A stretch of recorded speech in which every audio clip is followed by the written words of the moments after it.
सुशील सिंघल साहब, अब सवाल ये कि भूमिका में हमने ये भी बताया था कि किस तरीके से हमारे पड़ोसियों के यहाँ अराजकता फैली हुई। अफगानिस्तान से शुरू हुआ ये सिलसिला, श्रीलंका पहुंचा, उसके बाद बांग्लादेश आया, पाकिस्तान में क्या हालात हैं हमने देख लिया, और अब नेपाल।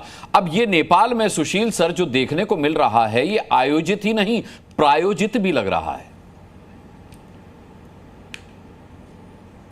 इस वक्त एक्चुअली ये कहना बड़ा मुश्किल है मेरे विचार से, लेकिन जिस तरीके से ये फैला है, इतनी तेजी के साथ में जो घटनाक्रम बदला हुआ है, उससे लग रहा है कि ये कुछ पहले से सोच विचार चल रहा था। क्योंकि जो इंटेंसिटी है इसकी, वो मुझे नहीं लग रहा कि कोई बिना लीडरशिप के इतना कुछ हो सकता है। तो कोई ना कोई लीडरशिप तो है जरूर इसमें है, लेकिन समस्याएं वहां पर इतनी ज्यादा खड़ी हो गई हैं, जैसा कि अभी पूर्व गृह मंत्री कह रहे हैं कि पूरी पॉलिटिकल क्लास के अगेंस्ट ये जेन जी जो है पूरी तरह से पॉलिटिकल क्लास के अगेंस्ट हो गई है। और जो उनका उद्देश्य था एक तरीके का कि जो बैन है वो हटा दिया जाए, और इवन प्राइम मिनिस्टर का रेजिग्नेशन की इन्होंने डिमांड की थी, वो भी उनकी पूरी हो गई, लेकिन इसके बावजूद उनका गुस्सा नहीं ठंडा हो रहा है।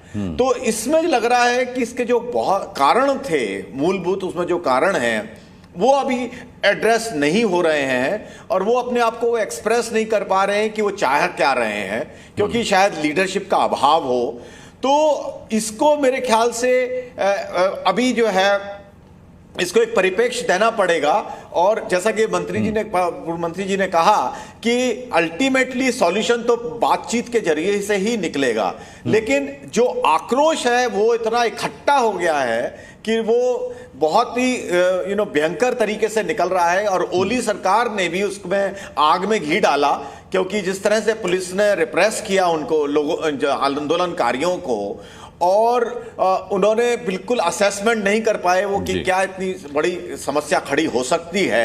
हाँ, तो इसमें जो है अभी मेरे ख्याल से जो एग्जिस्टिंग सरकार है, पॉलिटिकल लीडरशिप है, उनको एक रोल प्ले करना पड़ेगा और समस्याएं का समाधान उनको ढूंढना पड़ेगा, बातचीत करनी पड़ेगी मेरे विचार से। ठीक है, मैं सुशील सिंघल जी लौटूंगा आपके पास। खेमनाथ आचार्य हमारे साथ सीनियर लीडर हैं नेपाल जनता पार्टी के, वो जुड़ गए हैं। खेमनाथ आचार्य जी, आकलन ये है कि ओली सरकार ये ठीक से जज नहीं कर पाई कि स्थिति इतनी खराब हो सकती है। इसकी वजह क्या रही? भाई सरकार है और लंबे समय से सरकार है, वहां के हालात जो हैं, आपने अगर सोशल मीडिया को बैन किया उसके बाद अगर इसके विरोध में आवाजें उठ रही थी तो फिर आपको इसका संज्ञान लेना चाहिए था। क्या वजह आपको लगती है कि आंदोलन इतना हिंसक और उग्र हो गया है? वास्तव में ओली सरकार, ओली जी का कैरेक्टर कैसा है कि वो आपने सिवा दूसरे को विद्वान ठानते नहीं थे। आप खुद को विद्वान ठानते थे और सबको मूर्ख ठानते थे। एक विषय, बहुत बड़ा विषय ये है। अच्छा, दूसरा विषय क्या है कि एक अभी सोशल मीडिया का जो 26 सोशल मीडिया पर प्रतिबंध लगाया, सब एक ही कारण ये नहीं है। इससे बहुत बड़ा कारण ये था कि केपी ओली नहीं, नेपाल के जो लीड कर रहे वाले पॉलिटिकल पार्टी है, वो सारा करप्शन में डूबे हुए पॉलिटिकल पार्टी के लीडर थे। तो नाराजगी पहले से ही युवा में था। दूसरा, कोई डिलीवरी हो ही ना रहा था। तो 30-35 साल से एक ही चेहरा, चाहे प्रचंड जी हो, चाहे शेरबहादुर देउपा जी हो, चाहे केपी ओली जी हो, हम भी 18-20 साल के थे तब भी यही लीडर थे। हम अभी 50 साल पहुंचने वाले हैं, अभी भी यही लीडर है। दूसरा कोई विकल्प आने के लिए नहीं दे रहे थे, वो दूसरा बड़ा फैक्टर था। तो लोकतंत्र के नाम पर ये लूट तंत्र मचा रहे थे।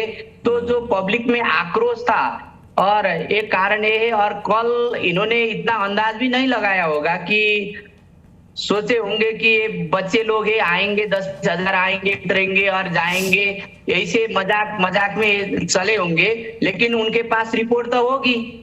तो उनके ईगो के कारण से ये सारा घटना घटी। नहीं तो कल भी हमने बोला था, ये जो नरसंहार इन्होंने कराया था, हम लोग बहुत लोगों को बोला, उन लोगों के लीडर को, कि केपी ओली को तत्काल राजीनामा दे और रात भर में नया समीकरण करके नया सर्वपक्षीय सरकार बनाए। ठीक है खेमराज जी, लेकिन ओली अब इस्तीफा दे चुके हैं, सोशल मीडिया बहाल हो चुका है, फिर भी हिंसा नहीं रुक रही, इसकी क्या वजह है?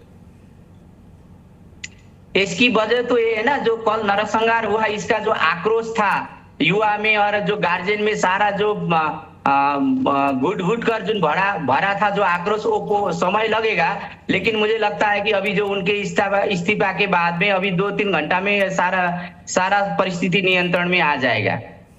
ठीक है खेमनाथ आचार्य जी, मैं लौटूंगा आपके पास। जेके त्रिपाठी जी, आपका आकलन क्या कहता है? दावा यह किया जा रहा है कि 1-2 घंटे में स्थिति काबू में आ जाएगी। सवाल सिर्फ स्थिति काबू में आने की नहीं है। हमने देखा कि ओली का हेलीकॉप्टर उड़ा है, कहाँ गया है ये नहीं पता, यानी कि कहा जा सकता है कि इस्तीफा देने के बाद नेपाल से वो भाग गए हैं, लेकिन कहाँ भागे हैं नहीं पता। अब स्थिति ये है कि वहाँ जो मेयर हैं उनको प्रधानमंत्री बनाने की बात चल रही है, उनको कमान सौंपने की बात चल रही है। ये किस तरफ जा रहा है नेपाल का राजनीतिक घटनाक्रम? देखिए, अभी अनुराग जी, नेपाल में एक ऐसी स्थिरता है जिसमें कि ये असंगठित भीड़ द्वारा किया जा रहा है काम है। इनका कोई नेता नहीं, न कोई युवा नेता है, न कोई ऐसा है जो कि इनके आक्रोश को चैनलाइज कर सके, एक रास्ता दिखा सके। तो अब ऐसी हालत में अभी तो खैर कुछ नहीं कहा जा सकता, लेकिन मुझे लगता है कि जैसे आपको याद होगा श्रीलंका में हुआ था कि कुछ दिन बाद सब शांत हो गया था, शायद ये शांत हो जाए। अब ये बात कही जा सकती है कि भाई काठमांडू के मेयर को कहा जा रहा है या रवि लमिछाने जो हैं, जो अभी जिनको जेल से निकाल दिया है आंदोलनकारियों ने, वो भी अच्छी साफ सुथरी छवि के नेता माने जाते हैं, उनको बनाया जाए। लेकिन ये अभी कुछ समय लगेगा इसमें।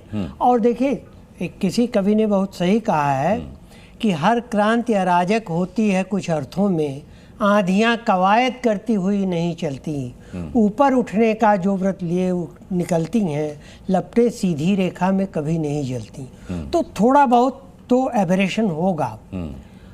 अब यह है कि इसके बाद जब स्थिति थोड़ी हल्की होगी तो किसको बनाया जाएगा, क्योंकि अभी ये जो दोनों नेताओं का नाम मैंने लिया, इसके अलावा तो मुझे और कोई नहीं लगता कि नेपाल में जिसकी छवि इतनी साफ सुथरी हो।